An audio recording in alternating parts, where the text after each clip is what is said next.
అన్ని ఇప్పుడు కంపెనీ వెనక్కి వెళ్ళడం కాదు, ఇప్పుడు అక్కడ కనిపిస్తోంది కదా రామకృష్ణ గారు. ఒక్క నిమిషం ఉండండి రామారావు గారు, మీరు ఒక్క నిమిషం రామారావు గారు ఉండండి, నేను మాట్లాడుతున్నాను, నన్ను మాట్లాడివ్వండి సార్, ఒక్క నిమిషం ఆగండి, నేను అడుగుతున్నాను కదా. ఇప్పుడు ఇందాక మీకు ఆడ ట్వీట్ చూపిస్తున్నాను, పీసీఆర్ ఇంకొకసారి ఆ డాక్యుమెంట్ కూడా ప్లే చేయండి. ఆ ఇన్వెస్టర్స్ వెనక్కి వెళ్ళిపోయారు అని చెప్పేసి ఒకటి ఉంది కదా, అది కూడా ఒకసారి ప్లే చేయండి. ఆ డాక్యుమెంట్ చూడండి, వాళ్ళు వైఎస్ఆర్ కాంగ్రెస్ పార్టీ వాళ్ళు పెట్టింది అది. సో నేను కూడా ఆ వెబ్సైట్లోకి వెళ్ళి చూశాను, వాళ్ళు లెటర్ రాసింది వాస్తవం, మేము వెనక్కి వెళ్ళిపోతాం అని చెప్పి రాసింది వాస్తవం. తర్వాత వచ్చేసి అది స్టేట్ ఇన్వెస్ట్మెంట్కి సంబంధించినటువంటి బోర్డులో పెట్టి వాటి ఆ భూములు వెనక్కి తీసుకునేది వాస్తవం. మరి మీరు వెనక్కి వెళ్ళలేదని ఎందుకంటారు? కారణాలు కావాలి ఇక్కడ మనకు. మీరు చెప్పాల్సింది ఎందుకు వెనక్కి వెళ్ళాయనే దానికి కారణాలు చూపించగలిగితే ఎస్ యు ఆర్ రైట్. అలా కాకుండా వెనక్కి వెళ్ళిపోలేదని చెప్పడం కరెక్ట్ కదా కదా. అక్కడ చూడండి ఏ సర్వే నెంబర్లు ఎంతెంత భూములు ఇచ్చారు, ఎందుకని వాళ్ళు వెనక్కి భూములు ఎందుకు రద్దు చేయాల్సి వచ్చింది అనేటువంటి అంశాలను కూడా ఆ డాక్యుమెంట్లో ఉన్నాయి. పక్కన మీ పక్కన ప్లే అవుతుంది, నా పక్కన ఒకసారి చూడండి, చూసి ఒక్కసారి 1 minute దానికి answer చేసేసండి please.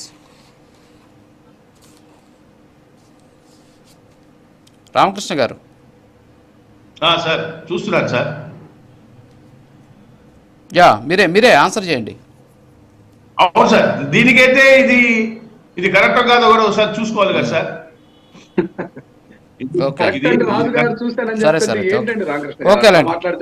ఓకేలండి. Yeah okay Ramarao గారు ఒక్క నిమిషం ఉండండి. వేణుగోపాల్ రెడ్డి గారు, సో సరే ఇప్పుడు ఇవన్నీ పక్కన పెడదాం. సో మీరు ఇందాక చెప్పినట్టు ఈ డాక్యుమెంట్స్ ఇవన్నీ కూడా పక్కన పెడితే చిన్న ఒక ప్రశ్న అడుగుతాం మిమ్మల్ని నేను. ఏంటి అంటే 2021లో సెప్టెంబర్ అనుకుంటాను, అక్టోబర్ 20వ తేదీన గవర్నమెంట్ ఒక జీవో ఇచ్చిందనమాట. అప్పట్లో వైఎస్ఆర్ కాంగ్రెస్ పార్టీ అధికారంలో ఉంది. ఇది వచ్చేసి ఫ్రాంక్లిన్ టెంప్లేషన్ ఇన్వెస్ట్మెంట్స్ అనేటటువంటిది ఒకటి. వీళ్ళు ఆంధ్రప్రదేశ్లో పెట్టుబడులు పెట్టడానికి వచ్చారు. వీళ్ళకి వచ్చేసి ఒక 40 ఎకరాల భూమిని కేటాయించారనమాట. Survey number 381P and survey number 409-4P. వీళ్ళకి ఏంటి అంటే 2018లో మీ ప్రభుత్వం అధికారంలో ఉన్నప్పుడు ఆ టైంలో అనుకుంటాను ఆ భూములు కేటాయించారు. భూములు కేటాయించిన తర్వాత వీళ్ళు ఏం చేశారు అంటే దానికి సంబంధించి గ్రౌండింగ్ చేస్తున్నారు. గ్రౌండింగ్ చేస్తూ ఉంటే కనీసం వాళ్ళతోటి సంప్రదింపులు జరపకుండా